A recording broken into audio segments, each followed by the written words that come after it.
Hello, my dear JEE warriors. Welcome aboard to the next session of your NDA Revenge series. And today we are going to do the entire unit of magnetism, starting off with magnetic effects, magnetic sources, and the magnetic properties and materials, including the bar magnets. So it's a quite a decent chunk, and it carries heavy weightage. And the best part about this, a lot of things are very similar to electricity and gravitation, and that is something which we just did couple of days back in the NTA Revenge series. So in case you have not yet watched this particular session of electrostatics, Gauss law, and gravitation, check it out. It's a very amazing session. And even before that, modern physics. By the way, this also includes logic gates and semiconductor. Some of you are commenting, well, this has everything. KTG thermo, again a very important unit. And of course you have your ray optics, again a big unit from which a lot of questions were asked in your January attempt. So all the high weightage topics, the most recommended, the most probable, the most likely questions being discussed along with the concepts in this particular NTA event series with your Captain Shreyas. Yeah. Hi Sabri, Gaming, the H Perfect, Anu, Yohalingam, welcome Zoya, welcome everyone. Join in quickly. I know this is not our usual time, but unfortunately, I had to shift the class from yesterday to today because of some personal issues. So that's the reason why we are here. I didn't want to miss this class in any circumstance because I know this is a most demanded topic as well. Cool. So let's begin. Everybody is ready for the start of this particular session. Okay. So let's begin, guys. Let's start. Starting off with our Biot-Savart's law, then your Ampere's law. Now, Biot-Savart's law is like your Coulomb's law, where you give me a charge, I can tell you where the field is. And if you put another charge over there, I can tell you how much force is being acted upon. Same way, Biot-Savart's law is very similar to the Coulomb's law, which tells you the field, but this is magnetic field because of not a charge, but a current carrying element. So you have a wire which carries some current. You take a small element that is DL, so that is your element, that is your element of current, that is your element of current. It is carrying some current. You can see I. I is basically, I is nothing but the current which goes through that. And you are standing at some distance. This is the point where you are being considering that particular magnetic field. So R is nothing but this R is nothing but the position vector. This is nothing but your position vector where you are considering the field, because it's an element and that element dl will be very small. So the magnetic field that you will obtain over here, that will be also very small. So it will be dB. It will not be B. It will be dB. Got it, everyone? Yeah. Hi, Budding. Hi, Sandeep. Hi, Abinya. Yeah, good afternoon, everyone. Yep.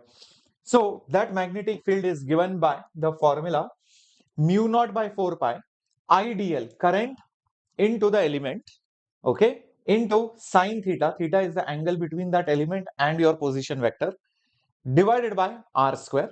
But if you write it in vector form, then it is mu naught by 4 pi as it is current dl cross the position vector, and then you divide by r cube. Just like if you remember in Coulomb's law also, when you write it in vector form and you put r bar on the top, then you get r cube below. So that is just to take care of the dimensions and everything. But remember that power increases because you have put r on the top. Anyways, that r will get cancelled.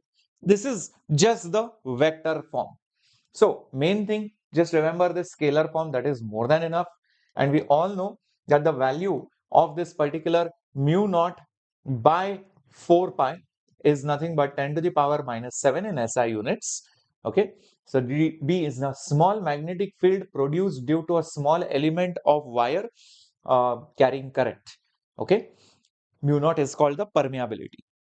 Well, if the medium changes, obviously the permeability will change. So if you talk about permeability of any medium, that will be something called as the relative permeability into permeability of vacuum. This is permeability of free space, which is nothing but your vacuum. This mu m is nothing but permeability of the particular medium. It could be water, it could be wood, it could be air, it could be glass, anything. So this one over here, this then is called a relative permeability. This is called relative permeability, permeability, permeability. And remember, relative permeability is a dimensionless quantity. It is a completely dimensionless, unitless quantity. Yep, keep that in mind. So relative permeability is having no units. It's a relative, it's a ratio. It's a ratio, so that's why it has no units. But permeability, of course, it has units. Anybody remembers the units of permeability, or in general permeability of vacuum? Anyone? It is in terms of Tesla. If you remember a particular formula, it becomes very easy and simple to get it. Remember, magnetic field was permeability into number of turns per unit length into the current. So mu naught will be, think about it, mu naught will be nothing but Tesla is there. This length will go on the top, it will become meter. This number of turns has no units. Current is there, that is amperes. So Tesla meter per ampere. So it is nothing but Tesla into meter per ampere. That is the unit of your permeability. Everyone? Cool? Hi Juko, hi Divya, good afternoon. Hi Parma. Nice to see you guys back in the game. Come on, join in. I know not the usual time, but Shreyas sir will take class even if he changes the time because JEE is around the corner. Yeah, Tesla meter per ampere. Okay, perfect. Now, see, this kind of law will work when your geometries are simple to find the magnetic field. Say, for example, you have a coil carrying current, then it works. I mean, it's simple to find it out. So, say, for example, like this, you have a coil which carries some current, and let us just say the radius of that coil is R.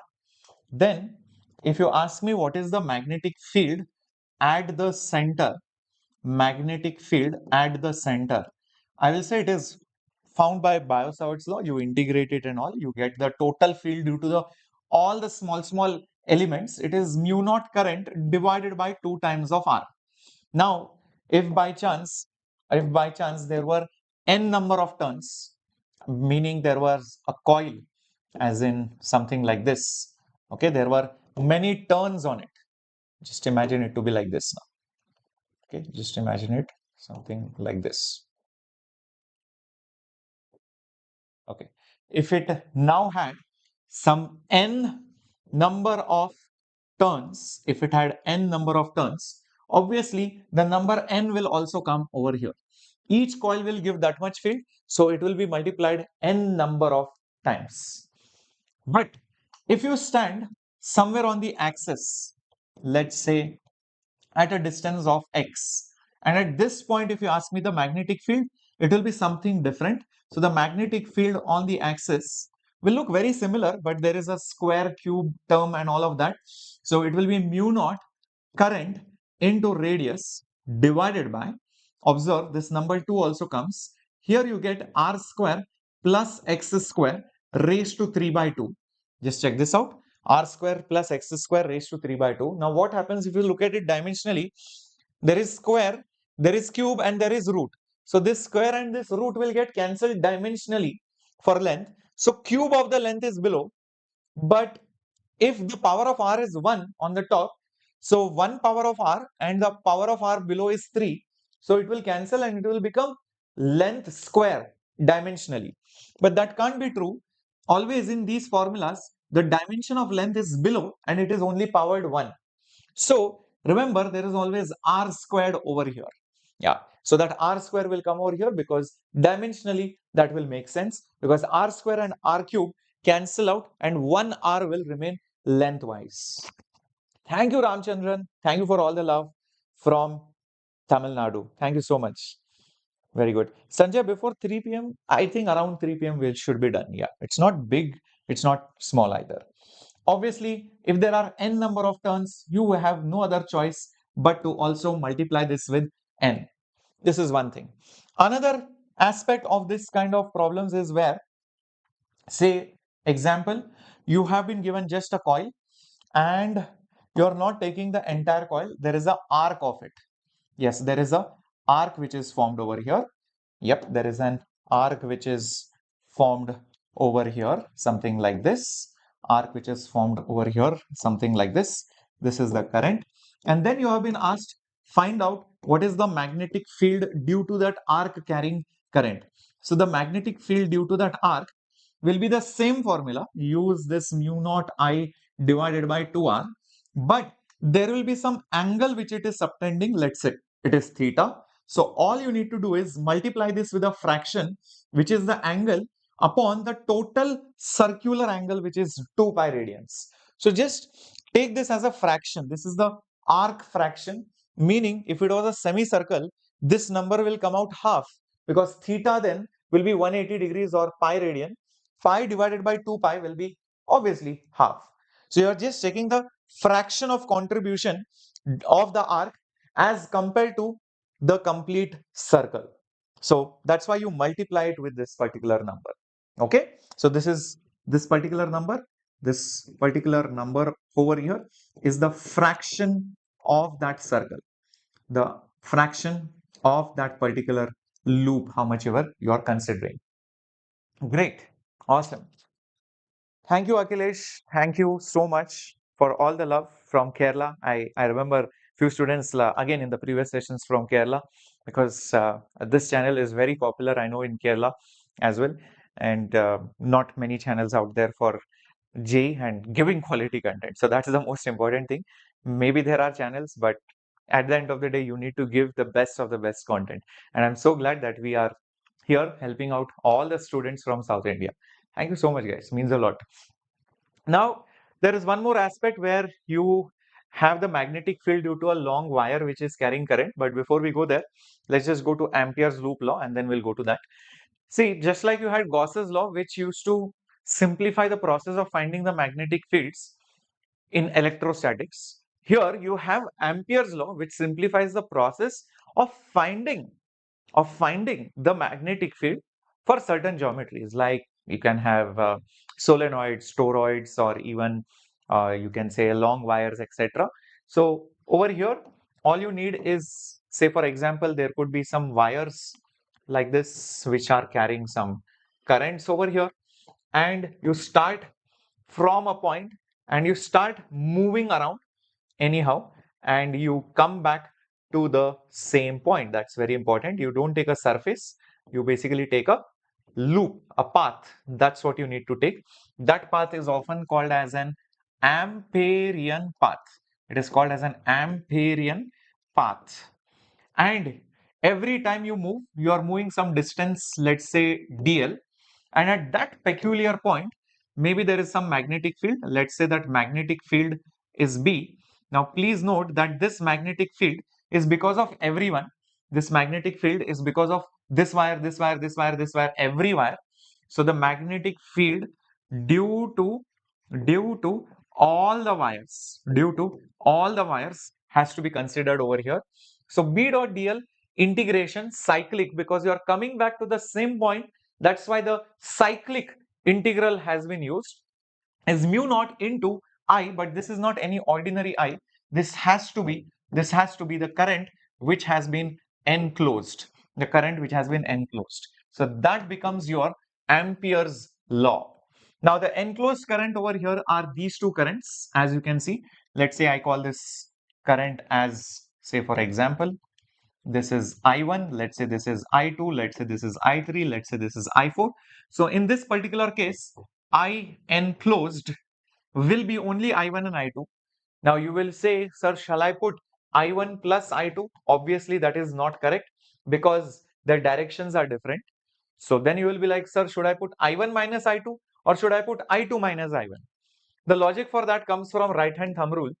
See, how are you traveling the Amperian path?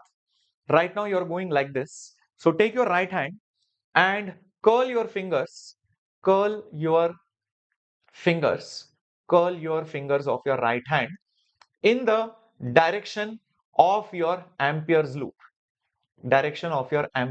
or Ampere's path. So if that is how you are curling the fingers of your right hand, hand.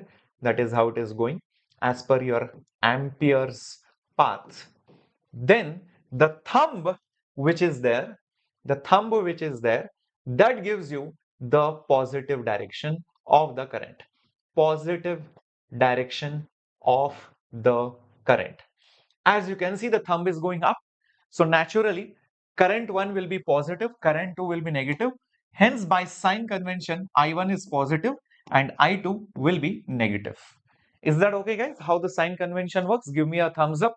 Yeah, please give me a right hand thumbs up if you understood the right hand rule, why it is used. Okay, great. Yeah, magnetism and matter is also included today. Guys, was this the case that many students got April 2nd as the city intimation slip update? Because that is little weird. It was shocking because I thought the exam would start from April 3rd. And April 2nd, I know some of them have examinations here and there. So that was really surprising. I don't know why would they do that. If that is the case, please let me know in the comments.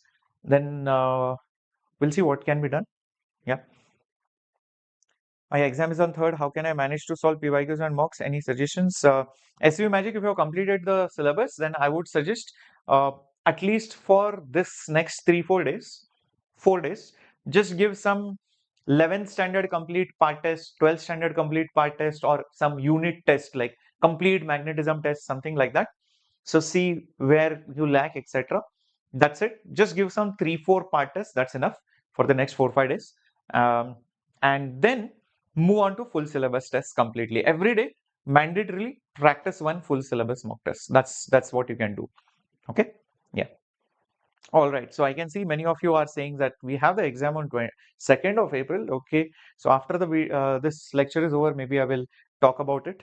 Yeah, in a bit. Okay. The next one is the magnetic field due to a long wire which carries current. I will make it here only. That will be better. So whenever you have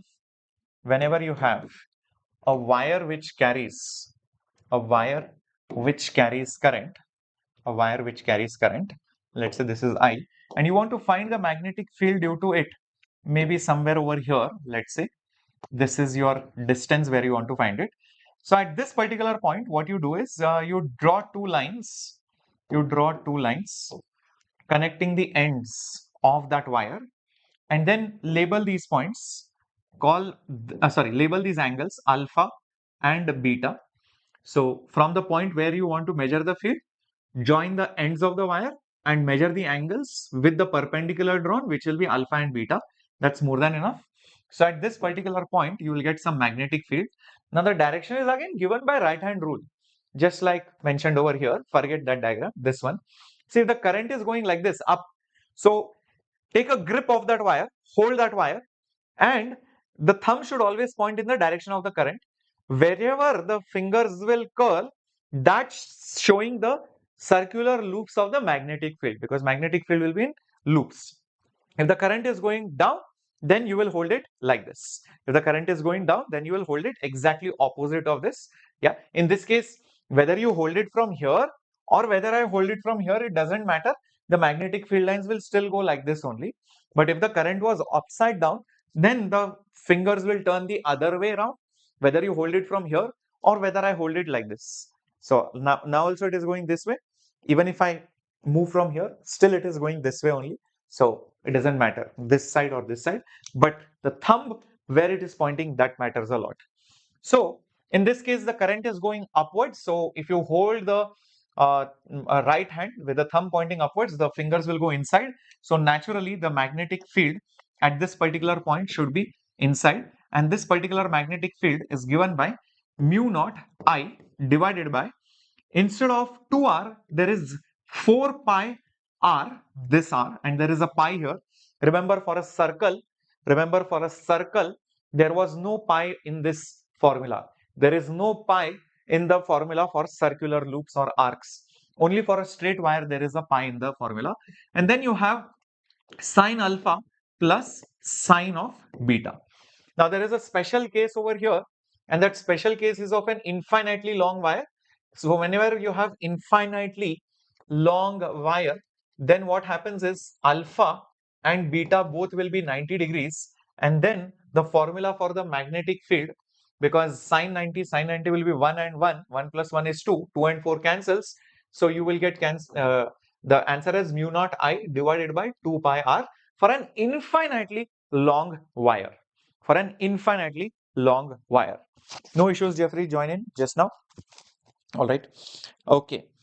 Just watch my ray optics NTA revenge session, or if you want more detailed classes, my road series are obviously there. Even my old nurture pathfinder series are also there.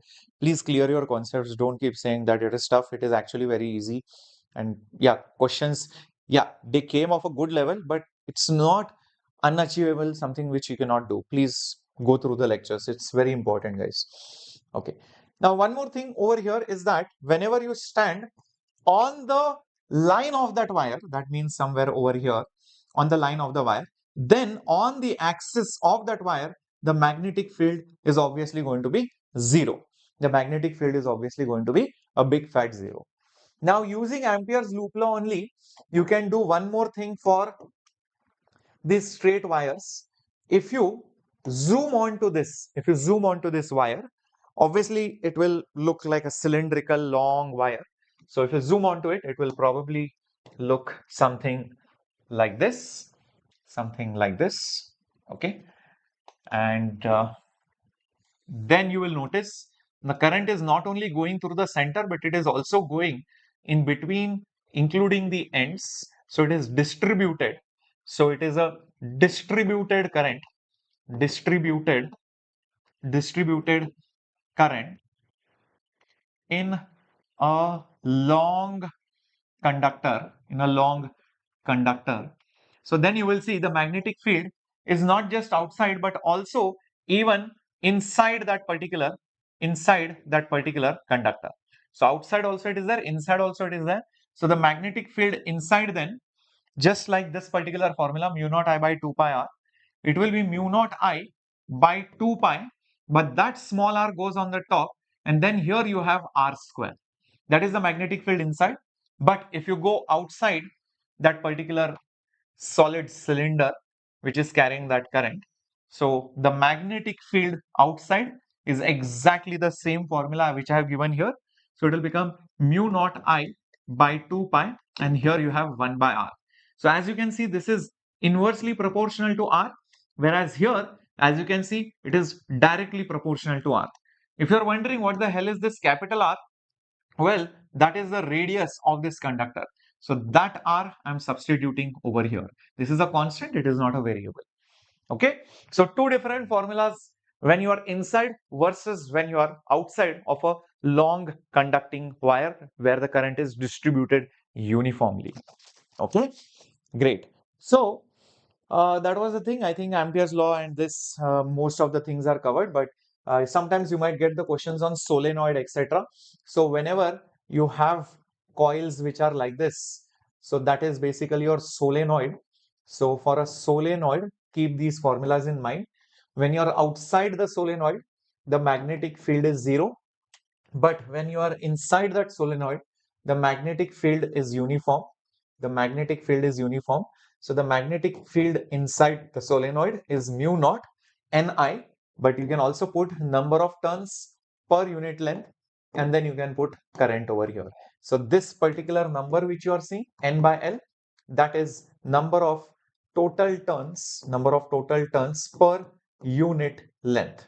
Sometimes it is also referred to as small n. Sometimes also referred to as small n. Also keep in mind, whenever you go towards the end, the magnetic field is slightly less at the end. So towards the end of that solenoid, the magnetic field is less. So the magnetic field at the end of the solenoid is exactly the same thing, but just divided by 2. So magnetic field on the ends of the solenoid is mu naught Ni divided by 2. Okay. Yeah, I'll be sharing the PDF Parma. Definitely good afternoon, Jeffrey. And sir, I'm a JEE on April 8, though I did all important chapters. I'm not confident about problem solving. I feel like though I'm strong in concepts, I could not solve problems. Bargain. For you, mainly practice unit-wise questions. Take big units, not like chapters. I'm saying units. And just practice questions. Just practice PYQs, not the 2020 to 2023 PYQs, previous years PYQs before COVID and the January PYQs. Just practice those PYQs. And if that is also little difficult for you, then you can go to 2020 to 2024 PYQs. That will help you boost your confidence, but it might not fetch you 99 percentile and above marks because obviously those questions were of slightly lower level.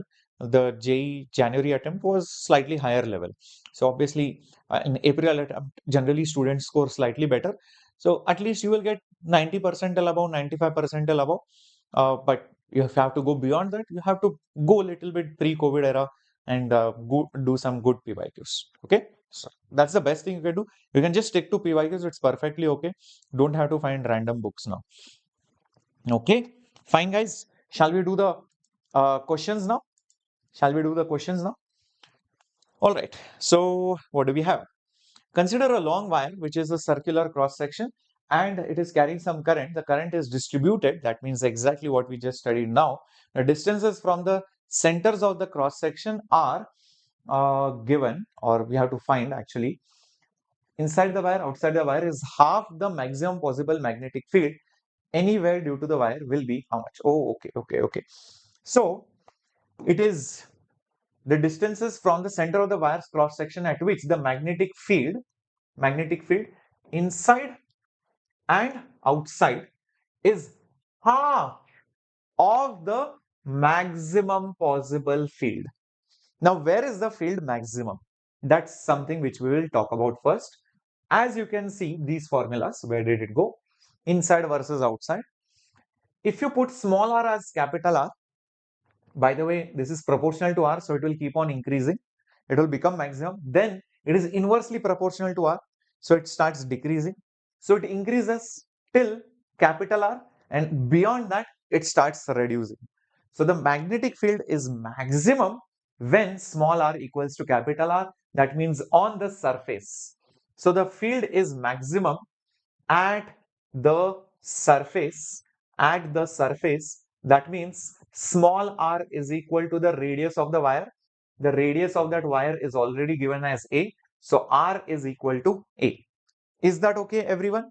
And how much is this maximum field? How much is this maximum field? Mu naught I r divided by 2 pi r square was the formula.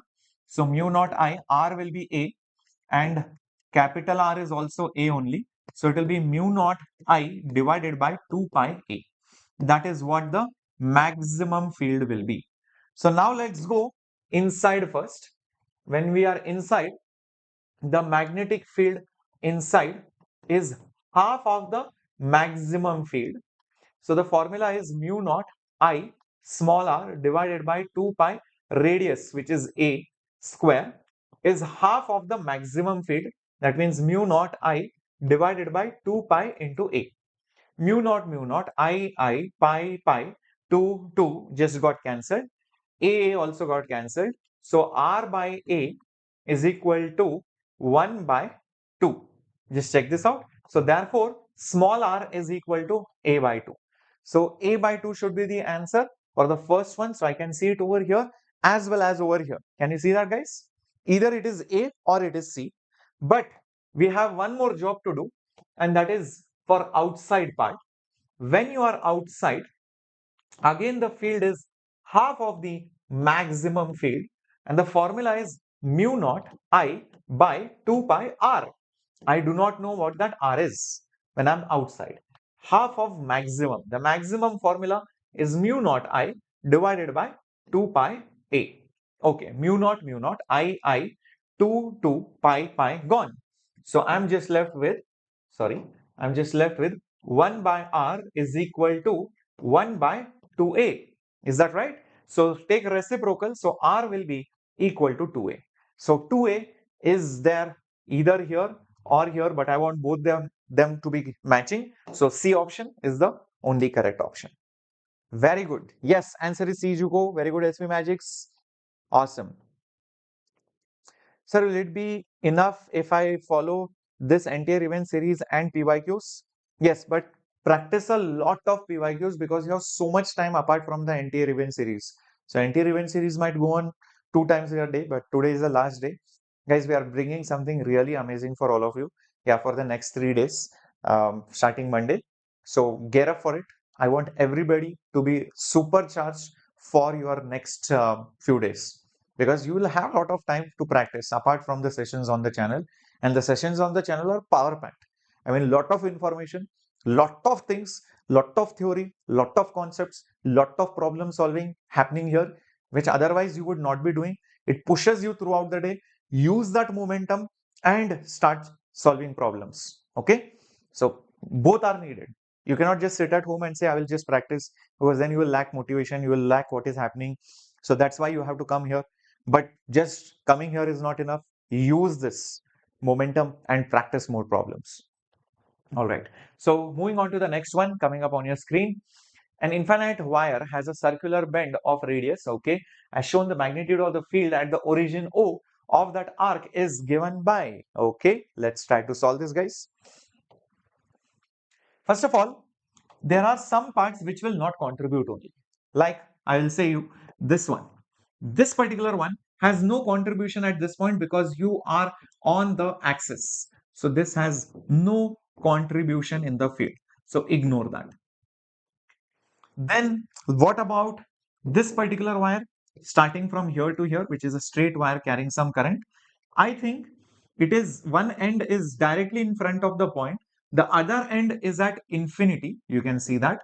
So this is semi-infinite wire. So the magnetic field at this point, if you hold your thumb in this direction, the fingers will curl like this. So the fingers are going inside the plane of the board. So the magnetic field is in this direction. So magnetic field due to the semi-infinite. It's not completely infinite because it is not infinity on both sides. It is, infinite only on one side. So that's why semi-infinite wire. So mu naught I divided by 2 pi, distance is nothing but A.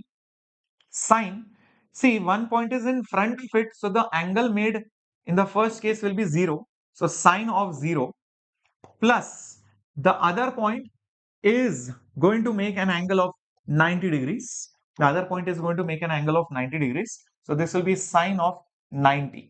So therefore, this will be mu naught I divided by 2 pi A, because sine 0 is 0, sine 90 is 1, 1 plus 0 is 1. Anything into 1 is that anything. Is that okay? Why this value is mu naught I by 2 pi A? Because of this semi-infinite wire. Great. So why are the two angles 0 and 90 degree? I hope that is clear. This is the perpendicular drawn. The last point is here. So this angle is 0 degree only.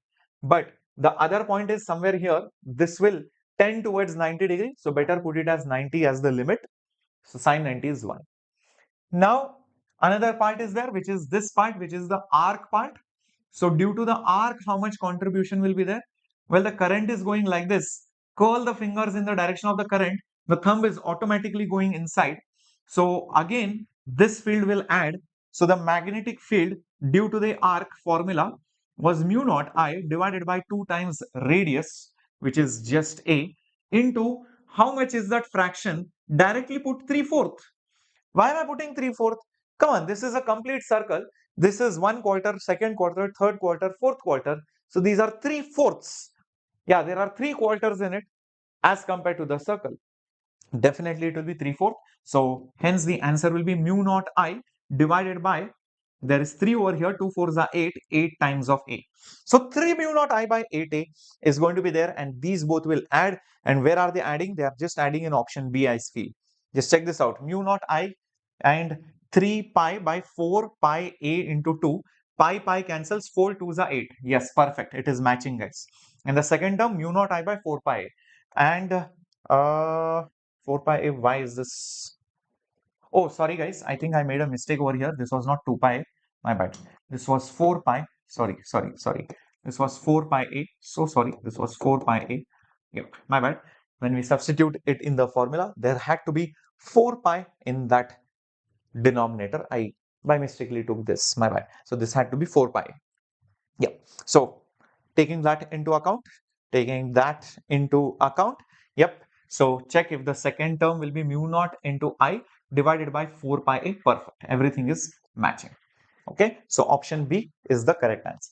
So you just have to add both of them so that you will get the net field. It will be just the addition of this and this. That's it. So that will give you this option. Okay, moving on to the next question coming up on your screen. Coming up on your screen. Yep. A long wire of radius A is carrying current distributed again on the cross section. The ratio of the field at A by 3 and 2A respectively from the axis of the wire are. The ratio of the magnetic field at a distance of A by 3. I think A by 3 is less than A. So definitely it is inside versus this 2A is more than A. So definitely it is outside. So the formulas only are different for the magnetic field. You cannot use the same formula. What they have asked is the ratio. What they have asked you is the ratio. So there will be something divided by something. So there will be something divided by something, and then we'll have to proceed. So first, the magnetic field inside formula is mu naught I divided by 2 pi, and then the distance, which is A by 3 upon the radius square, which is A square. When you are outside, the magnetic field formula mu naught I divided by 2 pi into radius, or sorry, distance. Distance is basically 2a. Perfect. So now we just have to solve this properly. Magnetic field inside by magnetic field outside will be how much? Mu naught I 2 pi gone. A also gone. So I think you will get 1 by 3a in the numerator, 1 by 3 times of a. Here I is gone, 2 pi is also gone. So 2a is only remaining. So 1 by 2a will be there. So this will become basically 2a divided by 3a, which is nothing but 2 divided by 3. So 2 divided by 3 is option A, which is the correct answer. Cool? Option A. Welcome Thigu Gaming FF. Yes, answer is A. Perfect. Juko. Awesomeness. Proud of all of you guys. Giving the right answers quickly. That is very, very important. Yeah, be on the top of your game, guys. Keep solving the questions as and when we are doing it, even if you're watching it recorded. Keep a rough sheet handy. Moving to the next question. A long wire carrying circular cross-section area carries current I. The circular cross-section has uniformly distributed current. Then the magnetic field versus distance R from the center will be which one? This is straightforward. We know when you are inside the magnetic field, when you are inside, the magnetic field is directly proportional to R. So I can see only one graph over here, which is like this. And obviously, when you are outside, the magnetic field is inversely proportional to R. It's a rectangular hyperbola. So it will be like this. And as you can see over here, it reaches the maximum value. It reaches the maximum value at the surface of the conductor, at basically radius A. So obviously this is the only graph which makes sense. So it should be B for IIT Bombay. Just check this out. I think many of you spammed the answer correctly. Very good, guys. Awesomeness. Cool. So let's go to the next question. There are, this is a beautiful question from your NTA shift. Okay. So N equally spaced charges. I hope you can see 1, 2, 3, 4, 5, 6, 7, 8, N type, N number of charges are there, each having Q charges in a circle of radius R. Okay, visualize. This is like a bead. Imagine like a bangle with some beads on it, and each bead is a charge, and there are N such beads on that bangle. Okay, the circle rotates about its axis. So that bangle is rotating about its axis. So the charges begin to move, and the moment the charges begin to move, it will constitute a current, because the flow of charges anyhow in a conductor or anything can be thought of as a current with some speed. The big Amperian loop B is enclosing the whole circle, as you can see, whereas the smaller Amperian loop is enclosing a small segment of that bangle, or that circular ring, whatever. The difference between the currents for that given Amperian paths are, be careful. So check this out, guys. This goes like this. This is our Amperian path. It is going from behind, and then it is coming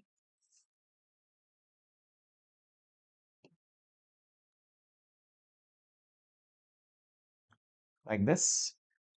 And the current which is going, because the charges will go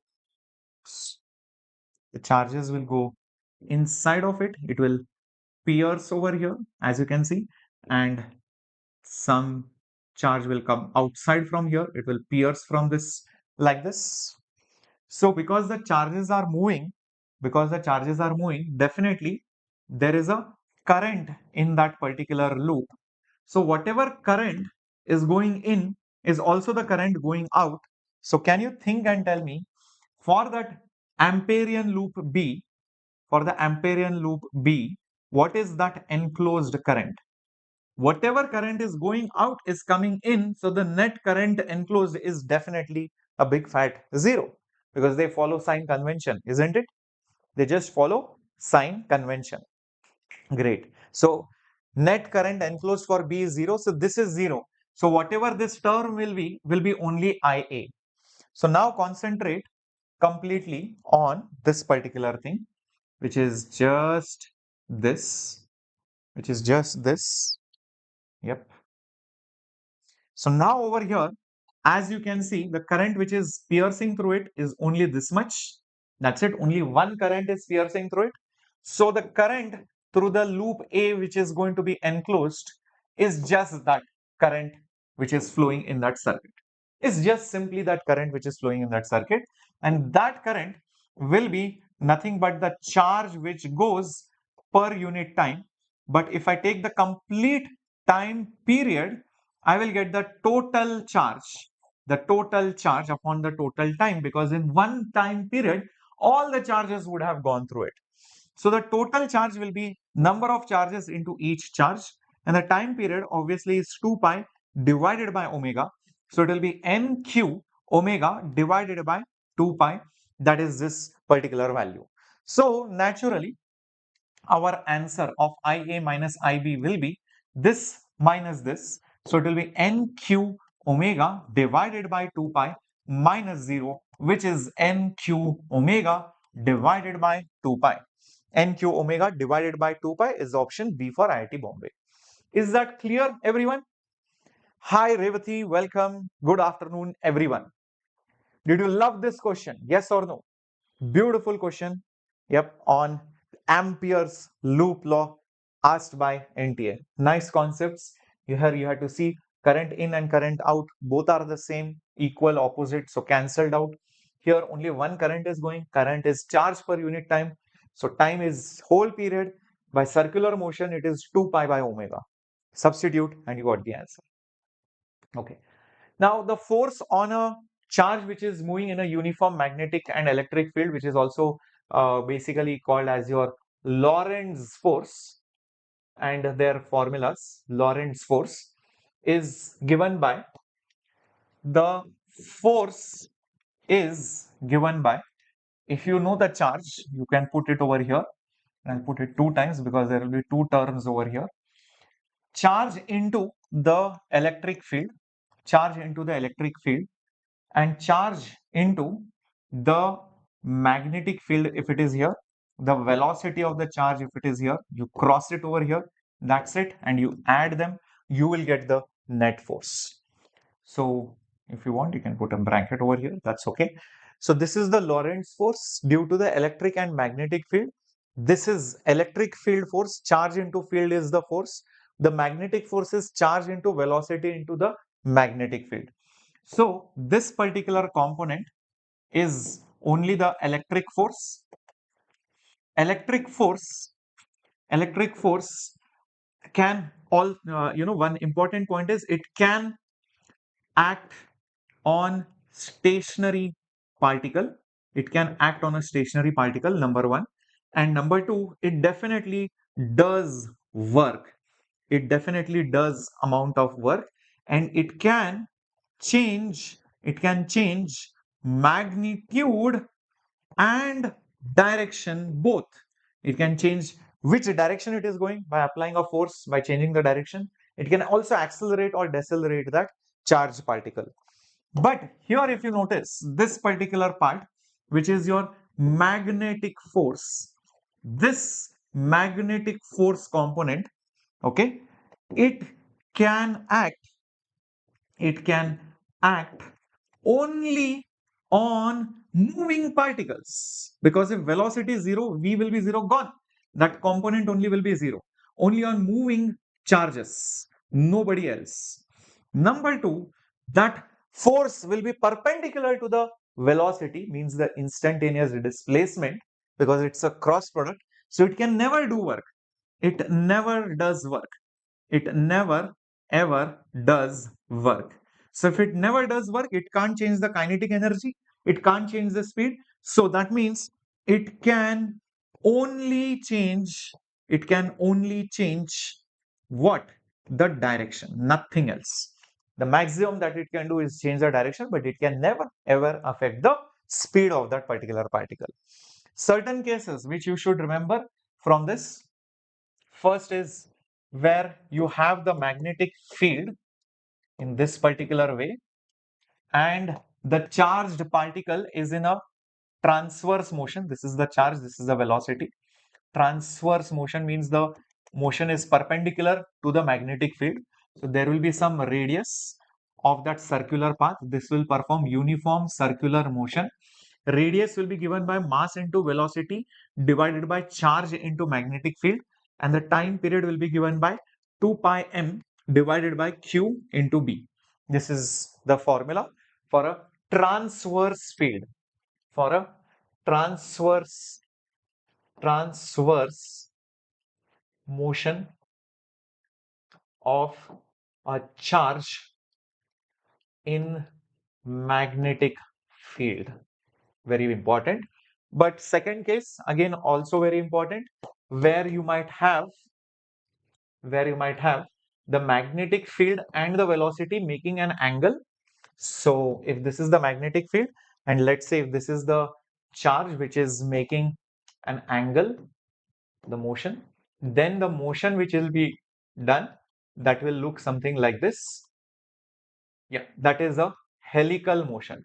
That is basically helical motion. It is helix. Yes, it is a helix motion, and the distance between any two consecutive points after a time period, that is called as a pitch, meaning after one revolution, how much are you moving ahead?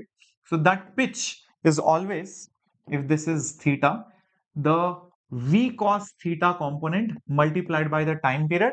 That's the same time period that you will be putting over here. 2 pi m by qb. Same time period to complete the revolution. Yeah, the radius will be different. The radius will be slightly different because not all the velocity, only the sine component will be utilized. So m into v sine theta divided by qb. That is the answer for the radius of that circular path. That circle will keep moving ahead like a spring-like motion or a screw-like motion. So that is called as a helix. The last thing over here is when you have both electric and magnetic fields both together, and let's say the electric field is, let's say, in this particular direction. Electric field is in this particular direction, and your charge particle is going like this. Let's say your charge particle is going like this, and it goes undeflected, undeflected, undeflected. Then that particular velocity with which it should go should be the magnitude of the electric field divided by the magnitude of the magnetic field. So if it goes undeflected, that means the electric force and the magnetic force are congruent or equal to each other. So maybe the magnetic force is like this. So QVB force is like this. Maybe the electric force is like this, and they are equal, they are equal, and they end up cancelling out each other. Therefore, the acceleration is 0, net force is 0. Therefore, the velocity is going to be constant. So this will only happen if it is E by B ratio. Otherwise, it will deflect either on one side wherever the force is going to be higher. Okay, cool. So keep these concepts in mind, guys, and I think we can start solving some questions on this. Okay, so there is an electron which is moving in a certain region of magnetic field with a constant speed in a straight line path. The magnetic field is along the direction of velocity. In the light of the above statements, choose the correct answer. What do you think? What do you think? Yeah, there is an electron which is moving with a constant velocity. So think of an electron which is moving with constant velocity. So this is your electron. Yep, negative charge, mass is m, and the velocity is constant. If the velocity is constant, obviously the force on it will be zero, and the force can be zero only in one particular scenario, that is if the magnetic field is along that line. If the magnetic field is along that line, so velocity cross magnetic field will be also zero. So this could be the only possible explanation why it is going. So is this the correct explanation? Yep, definitely it is the correct explanation. So answer is B. The magnetic field is along the direction of the velocity, and only then, it can have V cross B cross product as zero. Force is zero, velocity is constant. No, it is not A. Be careful, Juka. Understood why? I hope, Hariram, that is clear.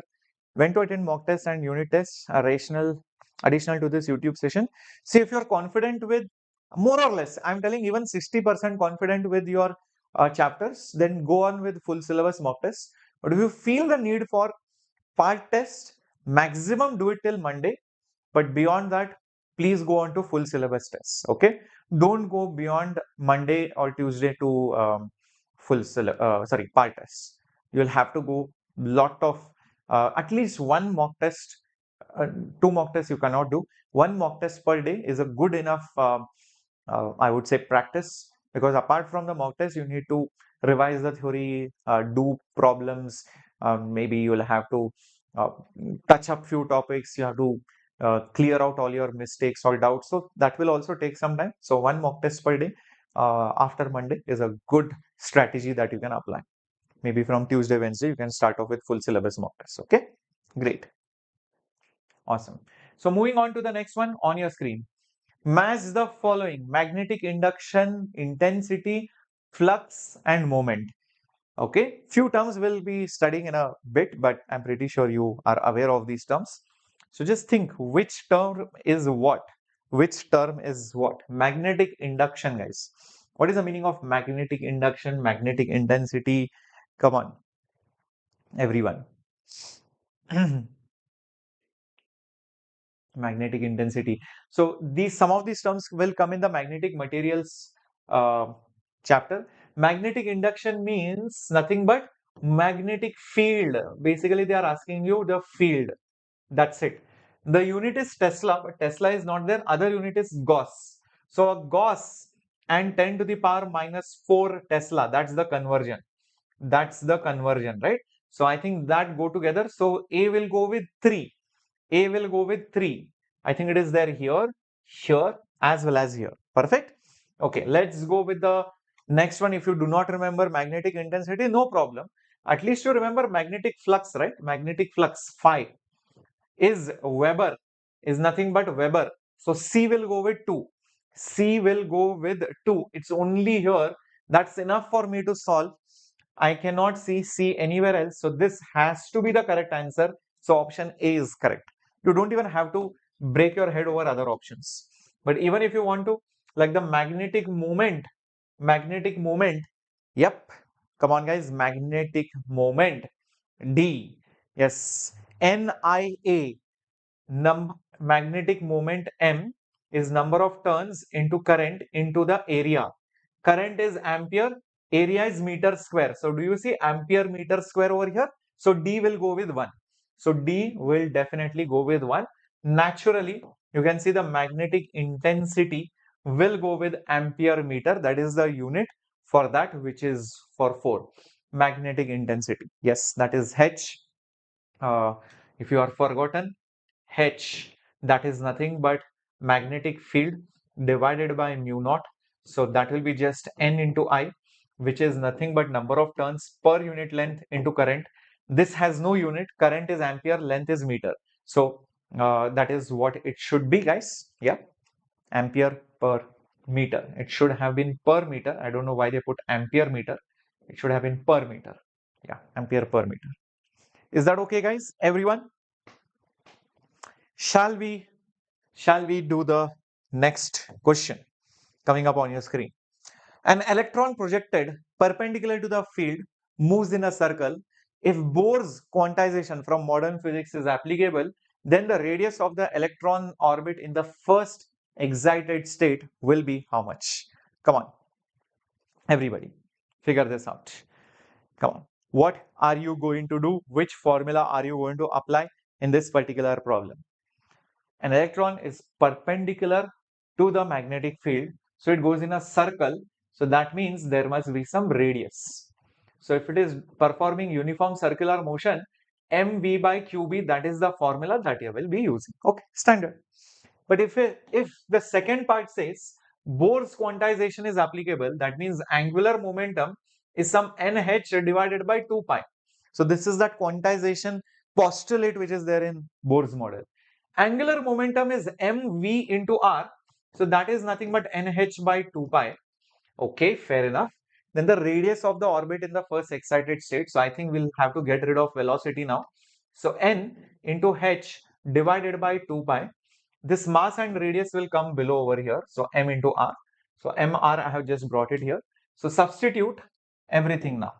So therefore r will be equal to m divided by qb, and instead of velocity I'll be putting n into h divided by 2 pi into m into r. Gets cancelled. I think r will go on the top.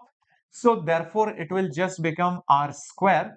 This will be n into h divided by 2 pi qb. So therefore r will be equal to root of n times of h 2 pi charge into b. But the charge will be electron charge. So if you want, you can put that value as E. Yes, NH, but this is what? The first excited state. First excited state means N will be 2 because it is first excited state. The first excited state means from 1 to 2, it has jumped. So 2 will cancel, 2 will cancel, and you will just have pi over there. So H by pi EB. Perfect, guys. Yes, pi EB. That will be the answer. So if you substitute, you will just get H divided by pi E and B, because that number 2 will anyways get cancelled. If you put 2 and 2 over here, it will get cancelled. Cool, guys? Everyone? Perfecto. Option A. Yes, Jarvis. Perfect. Amazing. Amazing, guys. Shall we go to the next question on your screen? Okay, let's go. What is it? Proton and a deuteron having same kinetic energies enter a region of uniform magnetic field moving perpendicular to field. Ratio of the radius r. Okay, standard question, very common, very important also. We know radius is mass into velocity divided by charge into field, but they have the same kinetic energies. Okay, how do I tackle that? Mass into velocity is momentum. Okay, and momentum is related to kinetic energy by the formula root of 2 times mk. Okay, perfect. So as I can see, masses and charges only are different. Rest everything are the same. So radius is proportional to root of mass and it is inversely proportional to the charge. Okay. So therefore, the radius of deuteron upon the radius of the proton will be nothing but mass of deuteron upon mass of proton's root, and here inversely proportional to the charge. So charge of deuteron upon charge of proton. Is that right? Perfect. Okay. So just substitute now, you will get the answer. Mass of the deuteron as compared to the proton, it is 2 times more. 2 times more. I mean, that's it. And charge wise, obviously they are going to be the same. Its deuteron is nothing but one extra neutron, nothing else. So if this is E, this is also E. So this will be nothing but root 2 by 1. So root 2 by 1 is C option. Perfect. So these kind of questions are also common where they might give you the speeds are same, the momentum are same, or kinetic energy are same, or something, mass is same, what is the ratio of this is to this. So these are also very, very common questions. Perfecto. All right. Shall we go ahead? Everybody enjoying the questions? Very good, Parama. Awesomeness, awesomeness, awesomeness. Great, guys. Great. Cool. So let's go to the next question, guys, coming up on your screen. coming up on your screen. And where is it? What do we have? Okay, there is a particle. There is a particle of certain mass and charge in an electric and magnetic field. Electric field is this, magnetic field is this. Charge particle is shifted from the origin to some point 1, 1, okay, along a straight path. Fine. The magnitude of the total work is okay. Fair enough. Let me just visualize this first. This is the y-axis. This is the x-axis. Okay, this is x-axis. This is y-axis. Particle is taken along a straight path like that to a point over here, which is basically 1, 1. Okay, from this particular point, that is the displacement. Mass is m, charge is q. Okay, mass is m, charge is q of that particular particle. Okay, electric field is there, magnetic field is there. But the best part is, whatever the magnetic field is, just don't bother. Why will you not bother? Why will you not bother? Tell me, why will you not bother about the magnetic field? Because I know magnetic field will never do work. Magnetic field work done will be zero since the force is perpendicular to the displacement, velocity, etc. Displacement or the velocity, so it cannot do work. The dot product will be zero. The only person who will do work is the electric force. Yep, the only person who will do work is the electric force. Yep, perfect. So in that also, the is work is done only by electric force. But out of that electric field, which is 2 I cap, and then there is 3 J cap. Think about it. Think about it. Which component will end up doing work, or both components will end up doing work? I think both, because there is some x direction motion, there is some y direction motion. So as you can see, you have moved 1 meter in x and you have moved 1 meter in y direction. So when I try to find out the work done, it will be force in the x direction into displacement in the x direction plus force in the y direction into displacement in the y direction. Force is charge into the field. Charge is q into the field. Field is 2. Is that okay? That is the force. Displacement in the x direction is nothing but 1 meter plus force in the y direction. Charge into field. Charge is q. Field is 3 units. So q3 into the displacement in the y direction, which is 1 meter. Okay. So this is 2q plus 3q, which is nothing but 5q. That's it. That is the answer, guys. 5q joules, which is B option. Which is B option. No work by magnetic field, only work done by the electric forces. Perfect. Before your IIT Bombay. Moving to the next question on your screen. Oh, we have the next concept, force between two parallel conductors, standard things. So whenever you have two wires parallel to each other, they might be carrying some currents I1 and I2, and there is some separation between them, let's say D. Sometimes these two wires might be anti-parallel to each other, carrying currents I1 and I2, and again the separation between them is D. If their currents are in the same direction, then they will attract. It's opposite of electricity. They will end up attracting each other. If they are in the opposite directions, then they will repel each other. Same attracts, opposites repel. Opposite of electricity. Okay, cool. And that force which acts per unit length, this is not just the force, this is the force per unit length. Per unit length. Yep. The force per unit length is mu naught current 1, current 2 divided by 2 pi separation. This is the separation between the wires. Okay. I hope that's clear. All right. Sir, can I study BTech Aerospace Engineering? Yeah, definitely in IIT Bombay, IIT Kanpur. So many IITs aerospace is there, but obviously the closing ranks are quite high, 2000, 2500, 1500. So obviously you need to work really hard and crack the JEE Advanced examination. Okay.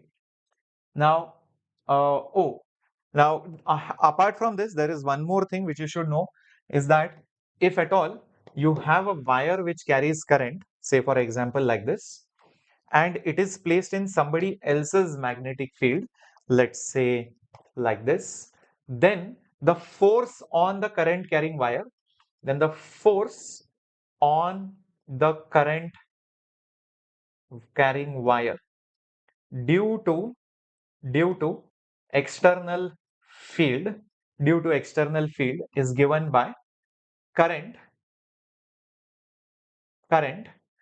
okay, whatever that current is there, into whatever the length is there, cross product it with the magnetic field, IL into B. IL into B. That is a force acting on a current carrying wire. Now, even if the wire is curved, it still doesn't matter. Even if, let's say, the wire was curved, still the force acting on it, just draw a straight line from the first point to the last point, and then whatever length you will get, that will become the effective length, which I can write it over here as, one second, what is happening over here? Mhm. This L is also the effective length for a curved wire, of curved wire. Effective length of a curved wire, which is from here to here. So this is your curved wire, this is your straight wire. This also says the force on a curved wire is the same as the force on a straight conducting wire. Yeah, they both will experience same force as long as their endpoints are exactly at the same place in the same field. Okay. Yeah. So if you're wondering what is the direction of this L vector, well, the direction of that L vector is the same as the direction of the current. So if you're wondering, sir, L vector, I can take it here also, obviously take it in the direction of the current. All right. So let's start doing some questions. Here's the question, guys. There is a rigid wire consisting of a semicircular portion of radius r, straight sections are there. Wire is partially immersed, I think, in a perpendicular magnetic field. The magnetic force on the wire, if it has some current, is okay. So it's a long wire, it's bent like this, it's immersed. The question is, what is the force on it? Now I know you guys might be thinking we have to find the force on the straight wires, the curved wires separately, and then we have to do the addition. But no, nothing has to be done. See, this part, it begins entering the field, this point it comes out. This is a curved wire, convert it into a straight wire. That's it. This is the straight wire carrying that same current, and the length will be radius diameter. So the length will be 2 times of radius. That's it. Got it? So this is now your effective straight wire. This is now your effective straight conducting wire. Now my job is done. Magnetic field is towards you. Length is inside. So magnetic force, we know, magnetic force we know is IL cross B, IL, and cross product with the magnetic field. Okay. Current is I only. Okay. Length is in the I cap direction. Don't get confused with that current. So it is 2R I cap. Don't get confused with this and this. They are two different things. This is a unit vector. This is a current. And I have to cross product it with the magnetic field, which is in the Z direction. And how much is the field? It is some B naught and it is K cap. So how much will this force come out to be, guys? So it will be 2 is there, I is there, R is there, B naught is there. So 2I R B naught. I cross K. What will be I cross K? What will be I cross K? I cross K, even if you do that, X direction cross Z direction, the thumb is going downwards in the negative Y direction. So it will be basically minus J cap, minus J cap.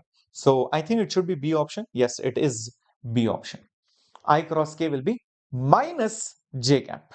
Yep. Negatively going in the Y direction. Very nice. Let's go. Next question. There is some current carrying rectangular loop PQRS. Uniform wire PR is QS. PQ is RS. Okay. Current reading goes from I to 2I. The ratio of the magnetic forces per unit length on the wire PQ due to the wire RS in the two cases respectively are. Okay. understand the question. It is being put in a very confusing way, but actually what they are saying is just consider this wire and this wire and consider the magnetic forces per unit length due to each other.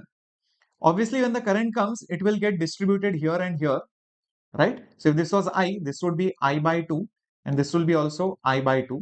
So because the wires are carrying currents in the same direction, what will they do? Same means attract. So there will be some attraction between them. So there will be some attraction between them. So force per unit length in the first case between them will be mu naught current 1 which is I by 2, current 2 which is also I by 2 divided by 2 pi whatever the distance is. Now second time what happens? This current has changed from I to 2I. The ammeter reading changes. So if here by chance 2I comes, this current will be I, this will be also I. So what will be that new force then? It will be mu naught I divided by 2 pi d. But the question asked is what is the ratio? What is that particular ratio? That is F1 by F2. So mu naught, 2 pi d cancel. So we just have I by 2 divided by I. So I cancels. So we have 1 by 2 into 1 by 2, which is basically 1 by 4, which is basically 1 divided by 4, guys, which is option A, which is option A. Got it? So only the current changes, because of which the forces will also change between them of attraction, and force between any two parallel wires is mu naught I1 I2 by 2 pi d. This distance never ever changed. Yeah. Is that all right? Perfect. Let's go to the next concept or question. Okay. Well, the torque by a current carrying loop. Now, well, if you'll have a loop, if you have a loop like this,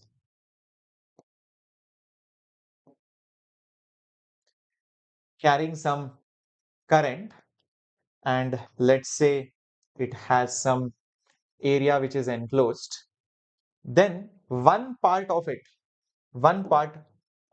will behave like the north pole of a magnet, the other part behaves like the south pole.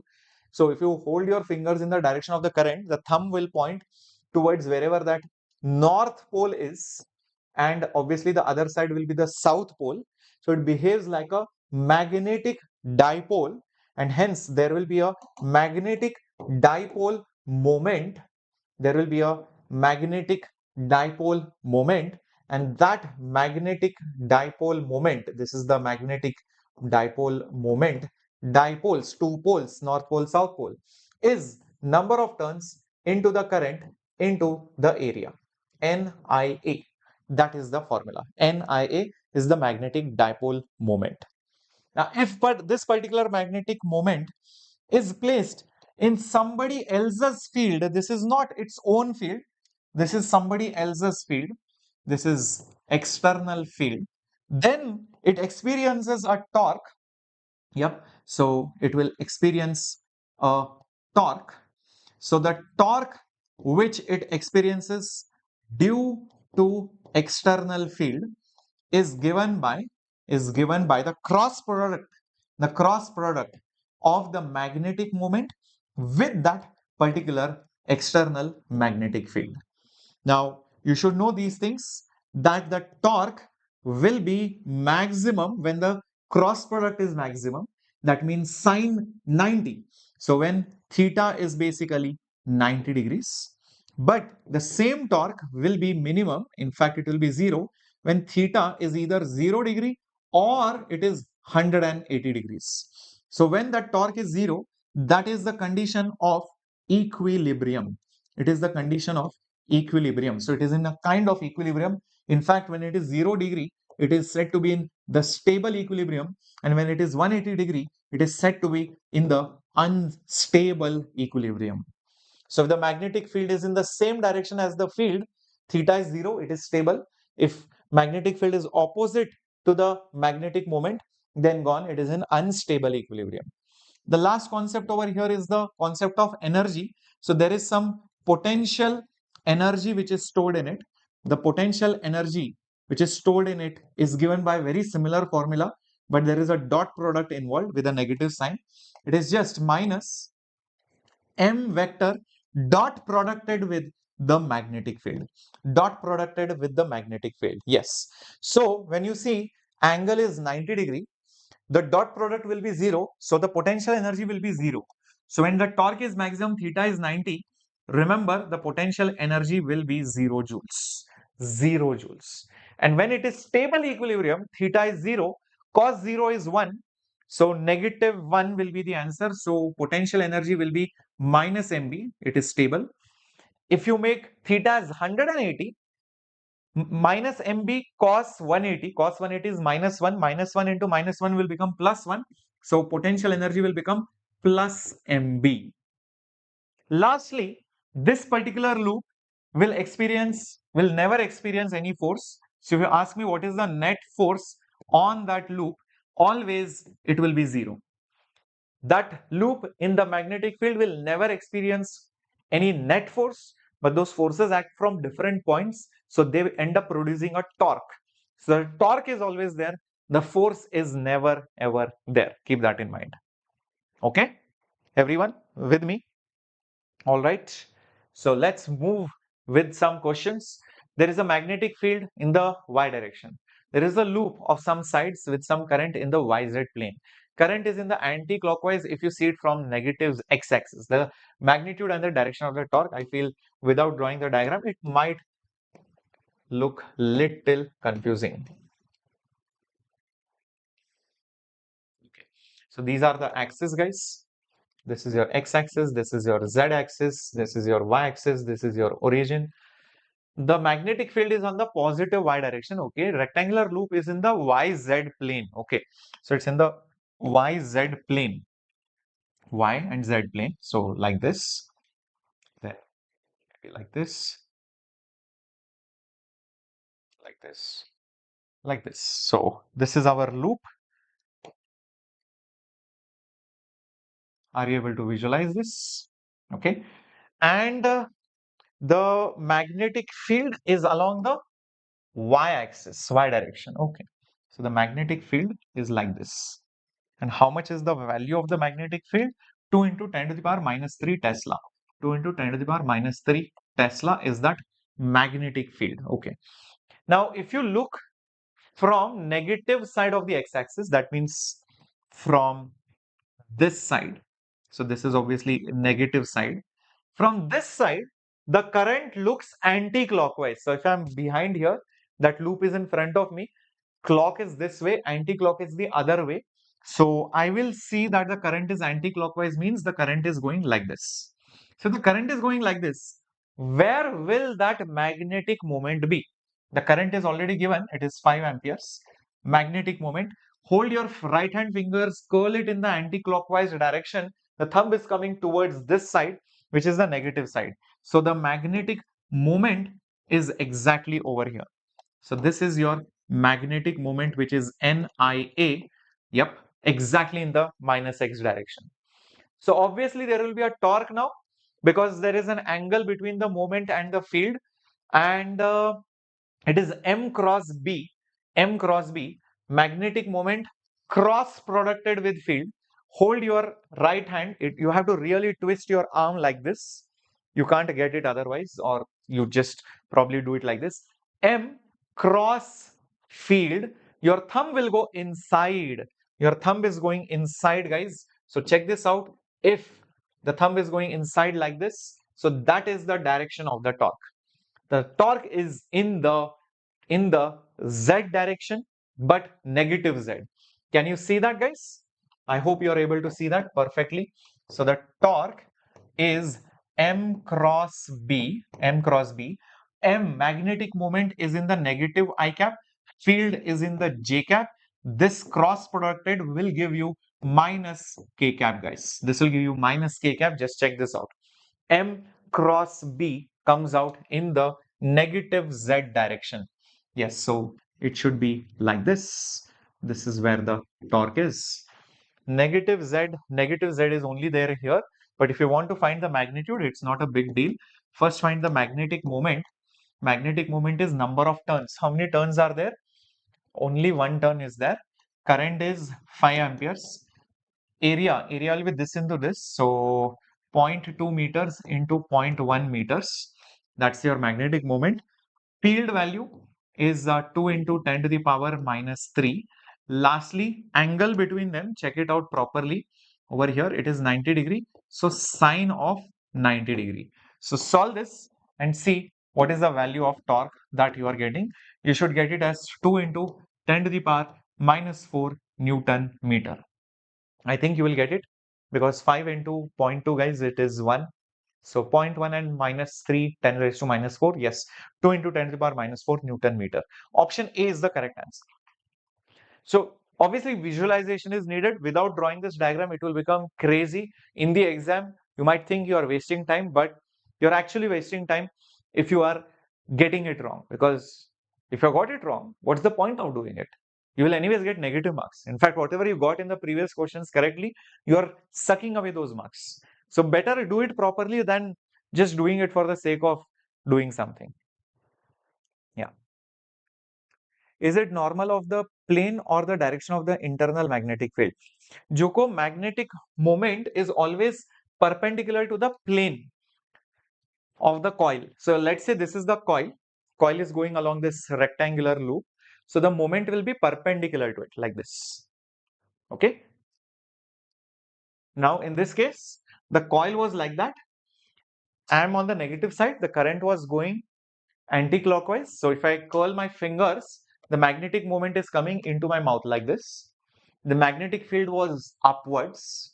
So if I do magnetic moment cross the field was inside the plane of that loop going up like that.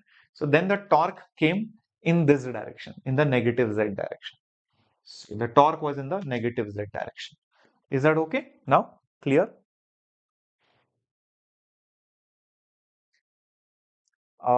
Joko, I hope the direction of the magnetic moment is absolutely clear because that has to be a proper concept in your head, because I'd never want you guys to get confused for such a simple thing ever, because that's a standard thing. Please solve some more problems as well on finding the direction. Okay, always perpendicular to the plane of the coil. Okay, and fingers will go in the direction of the current. Thumb will go perpendicular and point in the moment. Okay. Next, moving coil galvanometer. So galvanometer is a device which uses the concept of this torque. There is some current which goes through it. There is some deflection, and you will see that the current flowing through that galvanometer produces the deflection. So that deflection is always proportional to the current. That deflection is always proportional to that current. And you can find out the deflection formula. It is NBA, which is basketball. And you never ever kick a basketball. So kick, you do it from below of your body, not from the top. Yeah, you kick from bottom. So bottom means denominator. So K for kick and into IG. That's it. This is the formula, guys. NBA, like you have FIFA for football, T20, IPL for cricket. So basketball, NBA. So NBA, basketball never should be kicked. And kick is done in the below, I mean the bottom part of your body. So denominator, K for kick. So that's how you can remember it. Is that right? So this is the formula where now you might be wondering what the hell is N. N is the number of turns, B is obviously the field, A is obviously the area, I is the current, K is the torsional constant of the spring. There is a spring element inside the galvanometer which will hold it back, or else it will keep rotating. So that is the torsional constant. If you want to convert it into an ammeter, then ensure that you place a shunt resistance. And whatever current will be the range of that ammeter, the current range will come. Most of it will go here. A very small will go through the galvanometer. Most of the current will still go. Whatever is the range minus this IG will go through the shunt. This will be in parallel. So this is how ammeter will be. Ammeter will be an ideal ammeter. The resistance of an ammeter will be very small, and always ammeter is connected in series with that circuit. Ammeter is always connected in series through that wire through which you have to measure the current. So this is the ammeter. I'm not giving any formulas because there is no formula to remember. Some books give some formulas. Remember, just solve it like a series parallel circuit of current electricity. If you try to remember formulas, it will be very confusing. Don't try to do via formulas. If you use it like a voltmeter, then connect that galvanometer along with a resistor in series. So have a series resistance along with it, and that's it. This is one end of the voltmeter, this is another end of the voltmeter. Same current will go through it, and whatever is the total voltage over here, that will be the voltage range of that voltmeter. That is the voltage range of that particular voltmeter. So this is your voltmeter, and voltmeter is always connected in parallel, and the resistance of your voltmeter ideally should be very large and as close as possible to infinity. So these are some important points regarding your moving coil galvanometer. Cool. So let's do some questions. If you have a moving coil galvanometer has 100 turns, each turn has an area, magnetic field is this much, deflection is this many radians for a current of these many amperes, the torsional constant of that wire is how much in SI units? Torsional constant is what they have asked. So it's a complete formula based question, nothing great about it. Start by putting that formula. Deflection is NBA divided by torsional constant into current. So naturally K will be nothing but NBA I divided by theta. So start substituting. Number of turns 100. Magnetic field, where is it? 0.01. Okay, 0.01. Area, what is the area? 2 centimeters square. So 2 into 10 to the power minus 2 into 10 to the power minus 4 into current. What is that current? Current is 10 milliamperes. So 10 into 10 to the power negative 3. Perfect. The whole thing, the whole thing divided by theta. What is that theta? 0.05. 0.05. That's it. That is what it is. I think easily now you can get it. 100, 0.01, they will cancel, it will become 1. 0.05, this will become 10 raised to minus 2. 10 raised to minus 2, 10 raised to minus 2 also cancels. So just check this out. 2 into 10 to the power minus 4 divided by 5. Divided by 5. That's what I'm getting over here. So 2 by 5 is 0.4. So this will be 0.4 into 10 to the power minus 4. So it will be 4 into 10 to the power minus 5. Okay, 4 into 10 to the power minus 5. That means x is 4. Yes, the answer is 4. Perfect. That is the correct answer. Clear, everyone? Excellent, guys. Proud of all of you. Proud of all of you. Cool. Let's go. Let's go. Let's go. Let's go. Next question on your screen. Galvanometer has a coil, resistance, full scale deflection 1 milliampere, value of the resistance which can convert it into a ammeter for a deflection of 10 ampere. All these questions, always do it as a series parallel circuit, it will be easy. Just imagine a lot of current is coming in, and that lot of current is the range which is basically 10 amperes. You cannot allow that much current to the galvanometer. We know galvanometer has a maximum limit of 1 milliampere. So 1 milliampere will come over here. Most of that current is going to be bypassed, through this shunt resistance before it joins back over here. And produces again 10 amperes. So how much current will go through the shunt resistance? It will be 10 amperes minus, think about it, 10 amperes minus 1 milliampere. Obviously 1 milli is very negligible, so it is still going to be 10 amperes only. Use that approximation, it's a fair approximation, nothing wrong with it. Okay, so Now, what is the next step? Well, they are in parallel, guys. Come on, what is the speciality of parallel? In parallel, the voltage drop is going to be the same. Voltage drop is going to be the same. So across the shunt resistance, it will be current through the shunt into resistance of the shunt. Across the galvanometer, it's the current through the galvanometer into resistance of the galvanometer. Current through the galvanometer is 1 milli, so that's 10 to the power minus 3. Resistance of the galvanometer is 100 ohms. Current through the shunt is 10 amperes. Resistance of the shunt is what we need to figure out. Okay, that's it. This 0 cancels. So RS will be 10 raised to minus 3 multiplied by 10, which is 10 raised to minus 2, which is 0.01 ohms. So 0.01 ohm is option number A. Option number A. These are the kind of questions which you can expect, of course. Cool, guys. All right. Let's go, guys, to the next question on your screen. And that's the concept of magnetic dipole and dipole moment. I think we just did it. But why has it come over here again? Okay, let's do the questions then directly. Consider a coil of wire carrying constant current forming a dipole.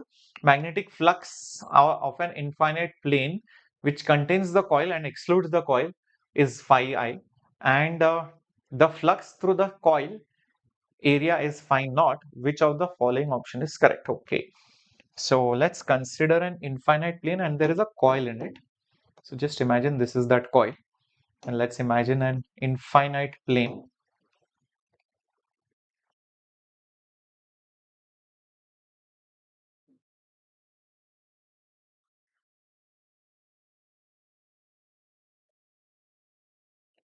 This is that infinite plane.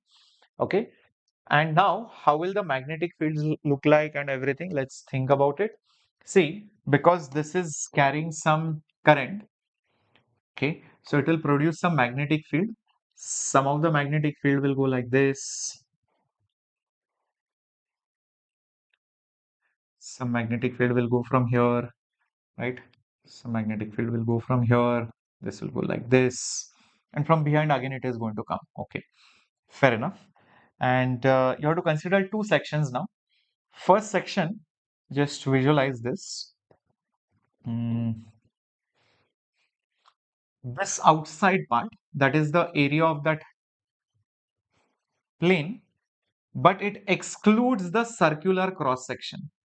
It excludes the circular cross section. That is one part. The second part is only that circular part. Is only that circular part, and you have to consider the flux in both of them. So the first part, the flux through infinite plane that contains the plane of the coil but excludes the coil is phi I.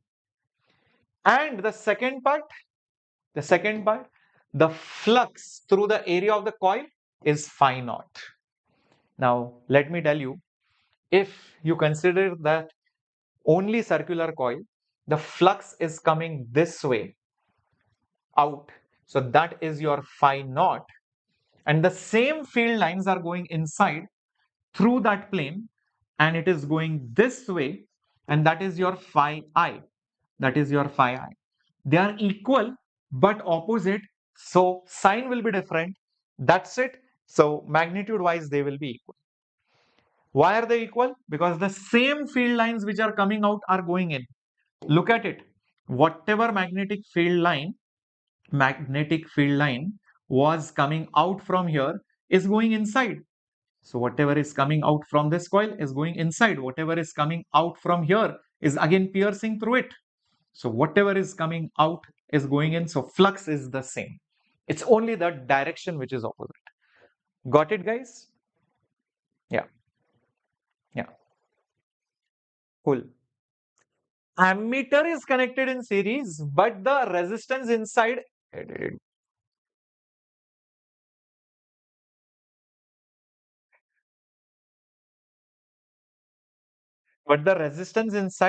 is in parallel. It's exactly opposite. Don't get confused. Hmm. The whole, this setup is connected in series. but inside that it is in parallel. Voltmeter is connected in parallel, but the resistor is in series. Got it? Clear? So that is the reason why we took both of them in parallel. This is in parallel. Ammeter as a whole is in line with the circuit. Don't get confused between the two.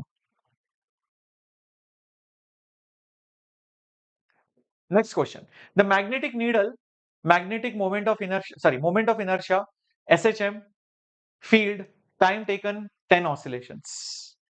There are couple two chapters. Good afternoon, Samant. Very good, Jarvis. Abhrami, I hope that is absolutely clear. Okay, perfecto. Come on, guys, let's solve this particular question now. How are we going to do it? See, whenever you put any magnet inside a field, it experiences torque. That torque will try to pull that magnet and it will try to, give a restoring force. So it's like a pendulum, it's an angular oscillation. So somehow show that the torque is directly dependent on the displacement. You will get the force constant or the torque constant, and then you can solve it. So we know that the torque is mb sine theta, but for small oscillations, it is approximately mb into theta because the oscillations are going to be small. Yeah, for small oscillations only you have to take. So therefore, we can see that torque is directly proportional to theta. So m into b becomes your torque constant, just like you have spring force constant. So this becomes your torque constant. And now we can say that the time period is nothing but 2 pi. Like you had mass by k, here it is moment of inertia by your torque constant, So therefore, it comes out as 2 pi under root moment of inertia by torque constant, which is nothing but mb. But this is the period of one thing. If I want the total time period, the total period which is being asked, which is 10 oscillations, so it will be 10 times of t. So it will be 10 multiplied by 2 pi multiplied by I divided by mb, whole thing under the root. So 20 into 3.14 into moment of inertia 7.5 into 10 to the power 6, whole thing divided by magnetic moment, which is 6.7 10 to the power negative 2 into magnetic field, which is 0.01. So solve this, guys, completely and you will get the answer. Okay, so the answer comes out as 6.65 after solving this. I'm not doing it right now, so 6.6 seconds approximately you should get it. Okay, perfect. Let's go, guys, to the next concept, bar magnet. The concept of bar magnet and the magnetic moment of it, and what happens when you cut it, etc., and the magnetic field due to it. Okay, so first of all, remember, if you take a bar magnet, this is the north pole, this is the south pole. The separation between them, let's say I call it as L. So this is the separation of the poles, separation between the polarities or poles of the magnet. Each polarity might have a magnetic charge, let's say Qm minus Qm. North, this is called as the magnetic charge, or sometimes called as the pole strength, and this in all gives you the magnetic moment. This is your magnetic moment. For a coil, we saw it was NIA, current into area into turns, but there is no coil here. So in such cases, when you have magnetic poles separated by some distance, then the magnetic moment is just given by any one of the charge, which is Q, into the separation, let's say it is L. And always the direction is from the south polarity to the north polarity, just like in electricity. Electric dipole was negative to positive, and it was charged into the distance between them, QL. That's all. So Q into L is the answer. Is that okay, guys, till this point? Okay. Remember, the magnetic moment had a unit of ampere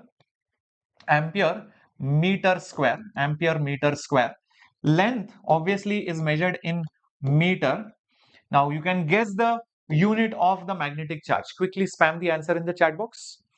Quickly spam the answer in the chat box, guys. What would the answer be? Yep, this meter and this meter got cancelled. So what will it be? It will be ampere meter is the unit of magnetic charge. All right. Similarly, if you now take a magnet and break it into two parts like this, versus you take a magnet like this and then break it into two parts like this, what will change and what will not change? That's also important. So this is south pole, this is north pole, this is south, this is north, this is north, this is south. You will see there will be a north pole and south pole created here. But if you break it like this, south will split into two parts, the north will also split into two parts. So what will happen is, here the length was L, here it will become L by 2 and L by 2. Here the length was L, here it will still remain L and L only, it will not change. But what changes is the magnetic charge, of course. So it was minus Q plus Q. Here it will still remain minus Q plus Q minus Q plus Q. But here this magnetic charge only will split. So it will be minus Q by 2 minus Q by 2.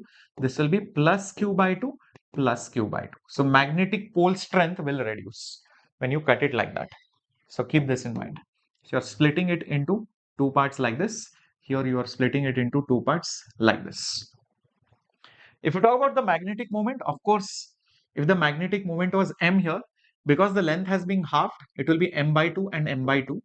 If the magnetic moment was m here, because the charge has been halved, it will be m by 2 and m by 2. Both times it becomes half the magnetic moment, but the reasons for it to become half are different. Here the reason is the length becoming half. Here the reason is charge becoming half. So the reasons are different. Keep that in mind. Okay. All right. Very good. Awesomeness. Very good. Great. Cool. Let's do the next important thing, which is the magnetic field due to a bar magnet at two different points. Just like in electricity, guys, there is no difference. So say for example, again, you have this north pole, south pole, and let's take the magnetic moment over here as M, and then two special cases. This one, which is called as the axial case.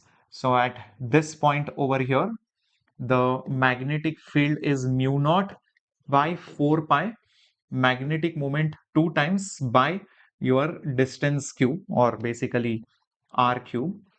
And over here, if you go, the magnetic field is like this. This is the equator. This is the equator. So the magnetic field at the equator, same formula, mu naught by 4 pi, but this 2 will not come. It will be m divided by r cube. If you ask me the magnetic potential at the equator, it will be 0. Whereas in, actually we can go general also. So, I mean, if you take any generic point over here, making some angle theta, then the magnetic field at that magnetic field at that generic point is same thing, mu naught by 4 pi. Here you will have magnetic moment root of 3 cos square theta plus 1 whole thing divided by r cube, and magnetic potential will be mu naught by 4 pi m cos theta by r square. In general, this is potential, this is field.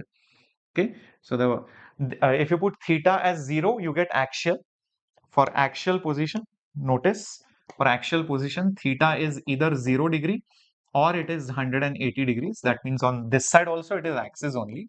Whereas for equator, theta, the angular position, will be 90 degrees. Will be 90 degrees. This side or this side, same thing, 90 degrees. Is that okay? So these are the things which you should obviously keep in mind. Okay, let's do some questions based on this. There is a bar magnet which has a total length of 20 units, and the field at point P is at a distance of 10 units from the center of the magnet. If the relative uncertainty of the length measurement in general, then the uncertainty in the measurement of the field at that point is how much? Read the question again. Clear, Juko, very good. Come on, guys. Everybody should be able to do this. It's not very difficult at all. So, first of all, look at this magnet. The magnetic moment which is there, it is in this direction. This is the line which is obviously the equatorial region. So, this is the equator. So, there will be a magnetic field over here. And that magnetic field at that point on the equator given by mu naught divided by 4 pi magnetic moment divided by r cube. But we all just saw that the magnetic moment of a bar magnet is the charge multiplied by the length, and this formula I just gave it to you over here. So coming back, magnetic moment is the magnetic charge into that length, which is basically 2L, and then there is r cube. So if you want, you can just write this as mu naught by 2 by 2 cancels, q is there over here, and L multiplied by r raised to minus 3 is the magnetic field. Since the question is on uncertainty, so it's a question of errors and units and dimensions. So everything I will put it on the top with the powers. So length power is 1, charge is not changing, only length is changing. So therefore, the relative error or uncertainty in magnetic field will be, this is a constant, 1 times relative uncertainty in the length of that separation, and 3 times, because the power is 3, relative uncertainty in the distance. Always, even if the negative power is there, they bring it as the positive power. Never ever bring that negative power there. Perfect. Okay, so length uncertainty is always 1%. So all times the error in the uncertainty in the length is 1%. So 1% plus 3% is 4%. So therefore, delta B by B will be 4%. Now I remember this particular question which came in January attempt. It was not exactly mentioned whether all the lengths have the uncertainty or only this has uncertainty or this has uncertainty. So depending on who has uncertainty, the answer can also change. Say for example, only this distance had an uncertainty. So then this will not come because then this length is proper. So then the answer would have been 3%. But if both of them, this as well as this, all the lengths have uncertainty, then the answer will be 4%. But if this is certain, this is uncertain, only this has uncertainty, then the answer will be 1%. So it depends on what is asked. Depends on what is exactly asked. Okay. So this I think came as like a bonus for the January shift. All right. A bar magnet having some moment is placed along a field is already given. Work done to rotate it through 60 degrees from the direction of the field is how much? Okay, let's understand. So it is initially kept like this, okay, along the direction, and it is then rotated.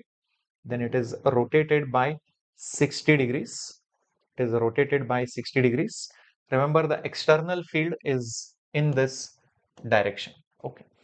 So the question is how much work is being done, work done to rotate that field.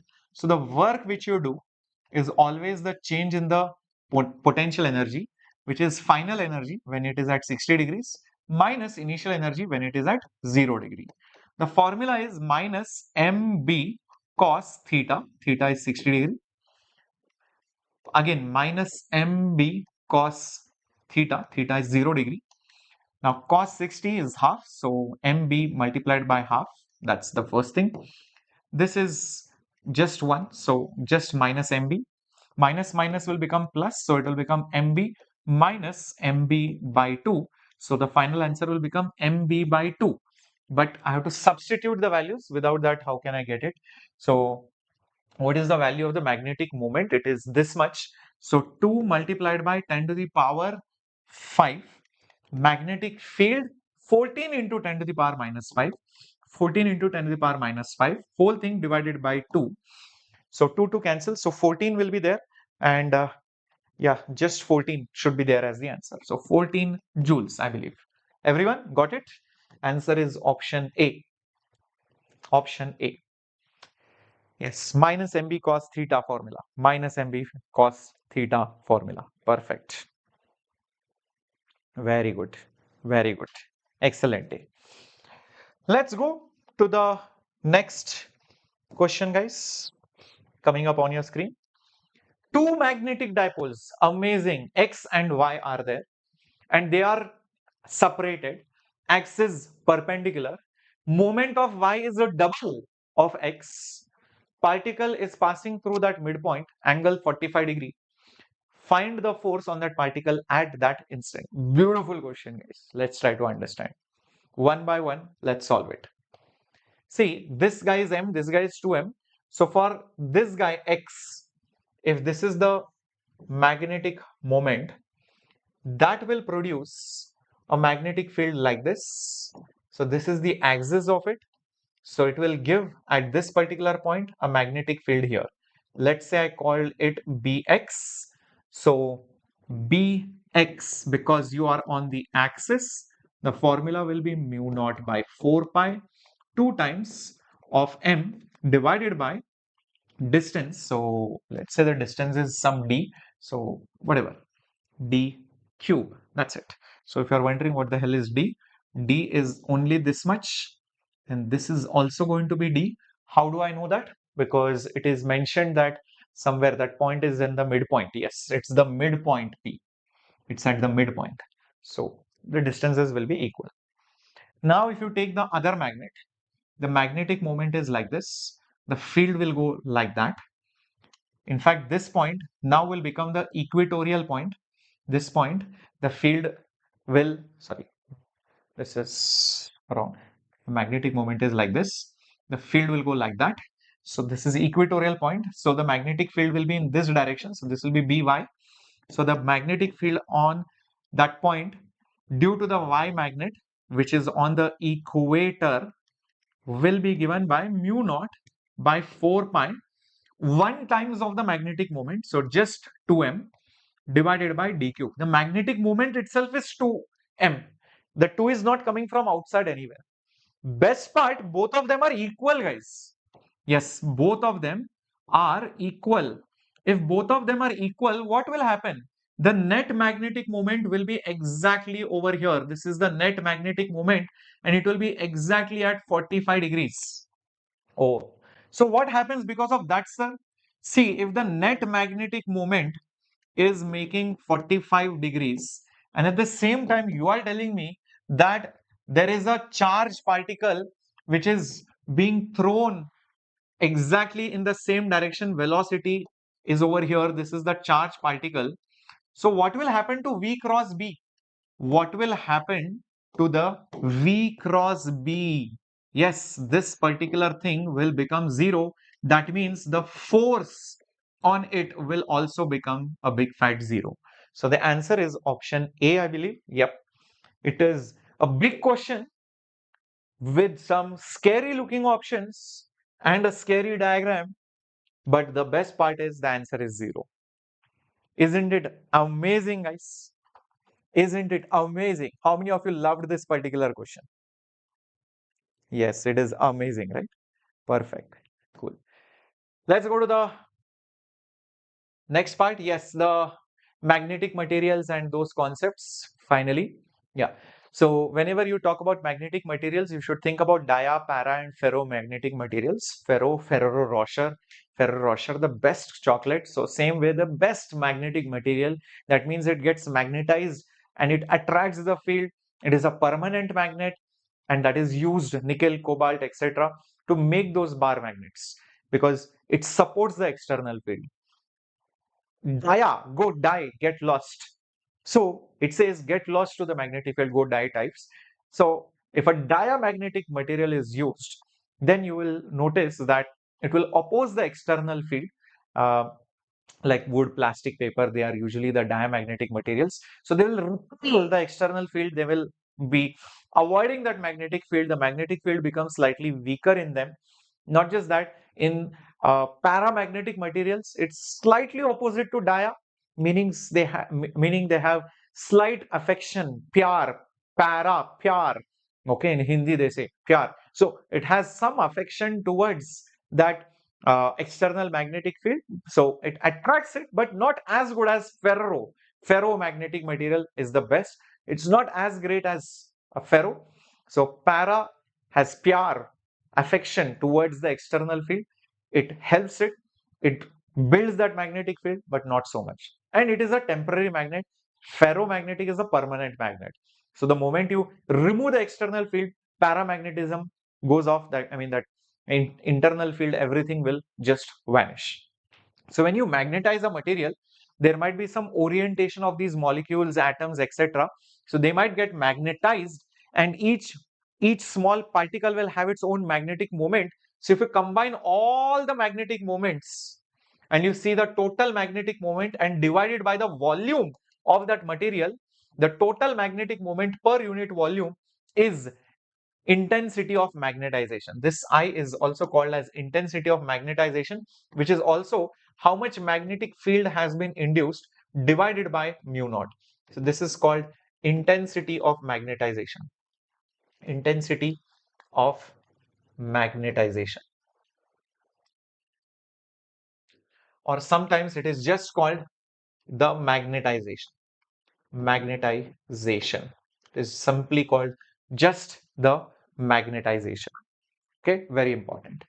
Now from outside, you might be applying some external field. So maybe there is some outside, you might be applying some external field. So the external field which is trying to magnetize it, that is called as H. So it is your external field divided by mu naught. It is a vector quantity again. It is called as the magnetizing field. Magnetizing field, or sometimes called as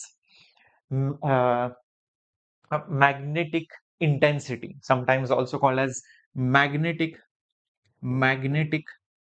intensity. Magnetic intensity. Keep this in mind. Okay, very important. Okay, I think I have put it over here also. Now, this magnetic intensity and I, this magnetic intensity and this I, they both are related to each other by X, which is called as susceptibility. So susceptibility is I by H. X is I divided by H. Next important thing, the permeability. The magnetic field is mu times of H, or mu is magnetic field by H. This is permeability of the medium. This is your magnetic field. This is your H. So B by H is magnetic permeability. Very important formulas, which again you should be remembering. Okay. All of this very important. So this B is the net magnetic field, by the way. Yeah, this is the net magnetic field. If you're wondering, yeah, this is your net magnetic field. If you're getting confused, see guys, simple. I will tell you. This is your material. Okay, this got magnetized, maybe something like this. It started producing magnetic moments like that.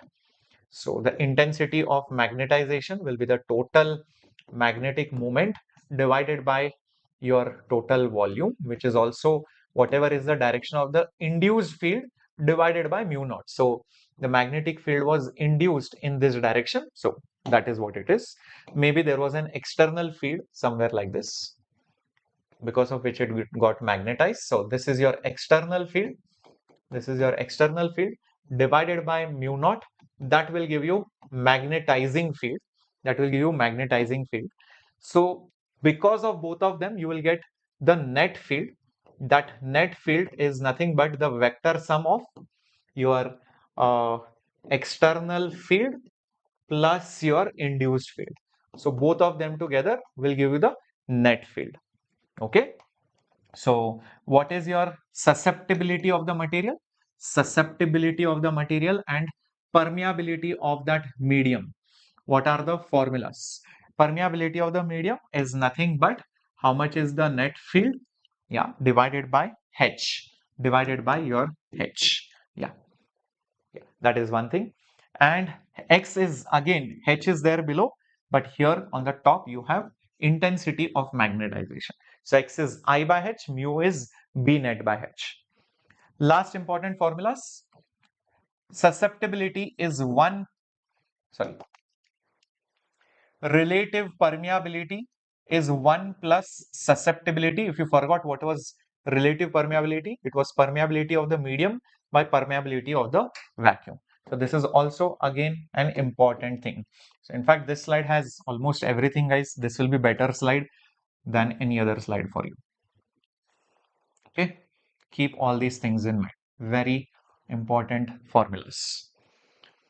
If you talk about the three materials, diamagnetic materials, susceptibility is negative, relative permeability is less than 1.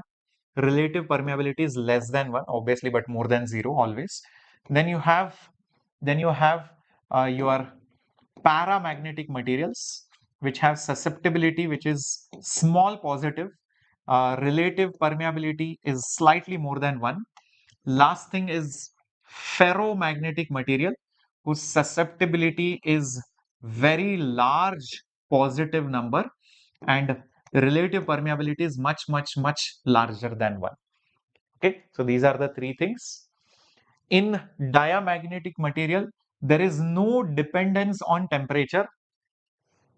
Its properties do not change. So susceptibility versus temperature, it is a constant graph. There is no change. It is independent of it. Whereas for paramagnetic material, you will see the behavior changes. It is like this. So X is Curie constant by temperature, also called as the Curie's law. Curie's law, keep this in mind. Whereas for ferromagnetic material, it is very large, but after a temperature, that ferromagnetism drops and it will become like this. So it becomes paramagnetic, and this is called as the Curie temperature when a ferromagnetic material turns into paramagnetic material. So this temperature where that breakdown happens, the domains break, that is called as the Curie temperature, guys. So keep all these points in mind. All right, great. You can also draw BH curves and all of that, as in for a diamagnetic, how much is that magnetic field versus H. That graph will be slightly like this. If you apply the field, it grows. If you remove the field, it goes away. It is a temporary magnet. It is a temporary phenomena. So that's why the arrow marks are both ways. But for ferromagnetic material, you will see the graph is here on this side, because temporary it is there, but it repels the field. Do not forget that. Diamagnetic materials, they will always repel the field, because of which magnetic field is opposite, negative when H is positive. But in paramagnetism, when outside field is positive, the net field is also positive. It is helping it, and it is both ways, meaning if you remove the magnetic field from outside, it will go away. So it is again temporary magnet. It is temporary magnet, but it will weakly attract. It will weakly attract. It will weakly attract. The last thing over here is for ferromagnetic materials. You will see it will go like this, it will go like that, it will go like this, it will go like this, like that. So it forms a hysteresis loop. It's a permanent magnet. It is a permanent magnet. This is your hysteresis loop which is formed, and this will strongly attract. This will get strongly attracted to the external field. This is going to strongly attract to the external field. Here you should know few more points. This much value, when external field is removed, still there is some field which is there. This is how much you are retaining. So this is also called as retentivity. This is also called as retentivity. Whereas over here, you can see you are applying some negative field so that the net field becomes 0. You are applying some negative field so that the net field becomes 0. That means you are demagnetizing it. So you are forcing it to demagnetize.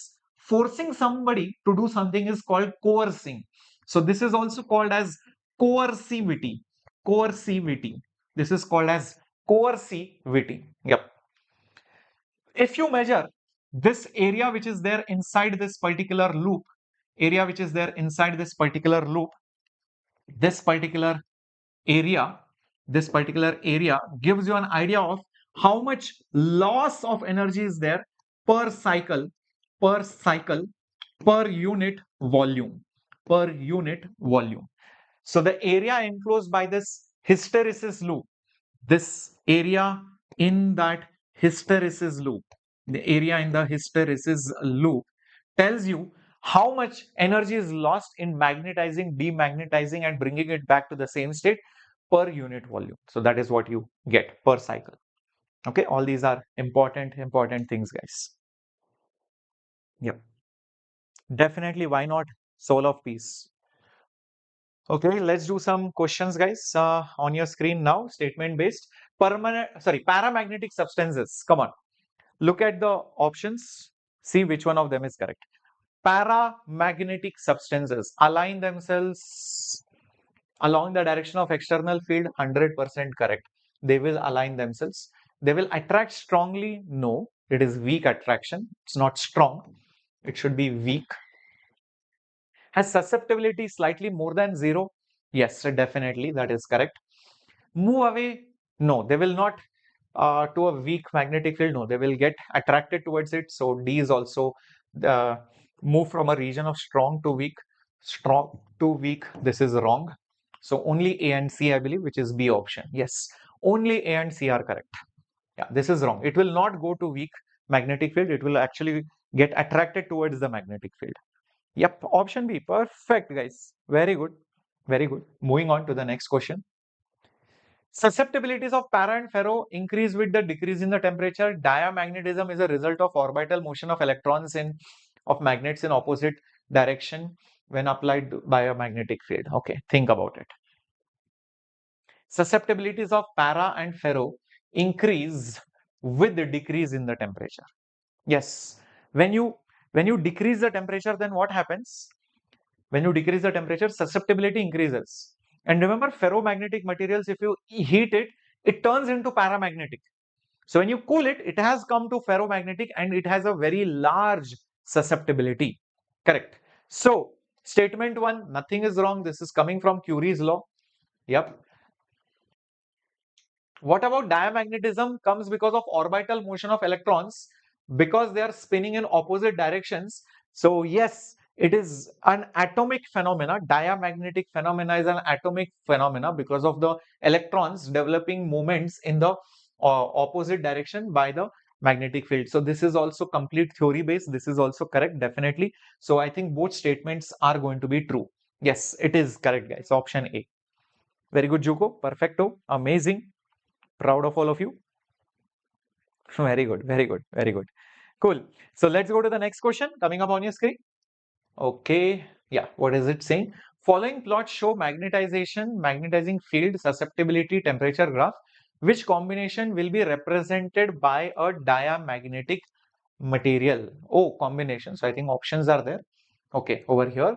Yeah. Which combination will be diamagnetic? Diamagnetic susceptibility is independent of temperature. So I think C graph, because it is independent of the temperature, and we are talking about diamagnetic. So C should be there. C is there here and C is there here. Apart from that, magnetic moment and H, that will be having a negative slope, because when H is positive, the magnetic moment should be negative. Yeah, it will repel the magnetic field. It is a diamagnetic material. So A should be there. So A is there here and here, but obviously this will be the most appropriate answer. So I think it is option A. Yep. Everybody. Very good. Very good. Very good. Excellent. Excellent.